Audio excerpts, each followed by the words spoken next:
నియోజకవర్గం కొవ్వూరు బస్టాండ్ సెంటర్లో గత 6, 7, 8 3 రోజులు రాష్ట్ర వ్యాప్తంగా డిఎస్సి అక్రమాలు, దగా డిఎస్సి దాని మీద దీక్ష కార్యక్రమం చేయడం జరిగింది.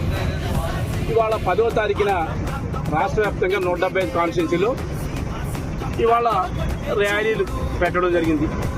కానీ కూటమి ప్రభుత్వం చంద్రబాబు నాయుడు గారికి భయం వేసి ఇవాళ 175 కాన్స్టిట్యున్సీలో వాళ్ళు 144 సెక్షన్ ఉంది, పోలీస్ యాక్ట్ ఉంది అని దాని ఉద్దేశంతో ఎవరిని కదలలేకుండా హౌస్ అరెస్ట్ చేయడం జరిగింది. మరి ముఖ్యంగా మీరు నిజంగా పెర్ఫెక్ట్గా చేస్తుంటే మీకు భయం ఎందుకు? గతంలో దివంగత ముఖ్యమంత్రి రాజశేఖర్ గారు ముఖ్యమంత్రి ఉండగా వాళ్ళ కుమారుడి మీద జగన్మోహన్ రెడ్డి మీద ఆ రోజు కూడా ఆరోపణలు రావడం జరిగింది.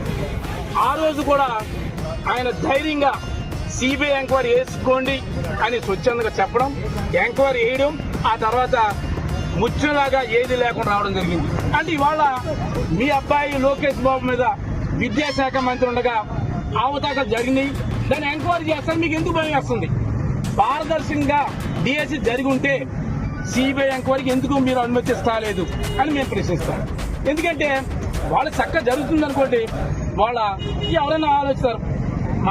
ప్రతి ఒక్కరు ఆంధ్ర రాష్ట్రం 5 కోట్ల మంది ప్రజలకు కూడా హక్కు ఉంటుంది స్వేచ్ఛగా ఏదైనా చేసుకోవడానికి, ఒక పర్మిషన్తో చేసుకుంటారు. కానీ వాళ్ళ ఈ దౌర్భాగ్యంగా ఈ కూటమి ప్రభుత్వం వాళ్ళందరినీ పోలీసులు ఇబ్బంది పడుతున్నారు, మమ్మల్ని అందరినీ ఇబ్బంది పెట్టే పరిస్థితిలో ఈ కార్యక్రమం చేపడుతుంది జరుగుతుంది. ఎందుకంటే వాళ్ళ ప్రజాస్వామ్యంలో ప్రతి ఒక్కరూ హక్కు ద్వారా నేను చేసుకోవచ్చు. కానీ వాళ్ళ డిఎస్సి అక్రమాలు జరిగినాయి అని సుమారుగా 4 రోజులు చెప్తున్నాం. కానీ దాని మీద ఏమాత్రం ఎంక్వైరీ ఒప్పుకోవట్లే. సిబిఐ ఎంక్వైరీ ఏమని చెప్పాం, లోకేష్ రాజమండ్రి చేయాలని చెప్పాం. సెంటర్లో ఉన్న ధర్మేంద్ర ప్రధాని గారు కూడా నీటి మీద అవకతవకలు జరిగింది, దాని కనుక సుమారుగా ఆయన కూడా వెంటనే రాజీనామా చేయడం జరిగింది. ఇవాళ చంద్రబాబు నాయుడు గారు వచ్చాక సుమారుగా 7-8 లీకేజీలు జరిగినాయి. 7-8, 1-2 కాదు, 10th క్లాస్ పేపర్ అవ్వచ్చు, ఇంటర్మీడియట్ పేపర్ అవ్వచ్చు, బీటెక్ పేపర్, 7-8 లీకేజీలు జరిగినాయి. అంటే సుమారుగా ఇవాళ ఆయన ముఖ్యమంత్రి ఉండగా అన్ని లీకేజీలే. ఆ లీకేజ్ వ్యాపారం ఇవాళ కూడా ఈ ప్రకారం జరుగుతుంది. ఎందుకంటే మాట ఇచ్చిన ప్రకారం సంక్షేమ పథకం చెయ్యాలి, ఆయన అలాగే చేయలేడు. అందుకే వాళ్ళ చేయలేక బోటు మీద టాపిక్ ని డైవర్ట్ చేసే ప్రకారంలో ఇవాళ ఈ కార్యక్రమం చేపడుతున్నారు. ఇవాళ డిఎస్సి చక్కగా తల్లిదండ్రులు చక్కగా కుటుంబాలు చదివించుకుని, ఎలాగా ఫీజు రియంబర్స్మెంట్ లేదు కదా, సొంత డబ్బులతోనే చదువుకున్నారు పిల్లలందరూ. సొంత డబ్బులు చెప్పుకుని కూలీలాలు చేసి తల్లిదండ్రులు పిల్లలు చదివించుకుని డబ్బులు కట్టి ఫీజు మనం చేయడం జరిగింది.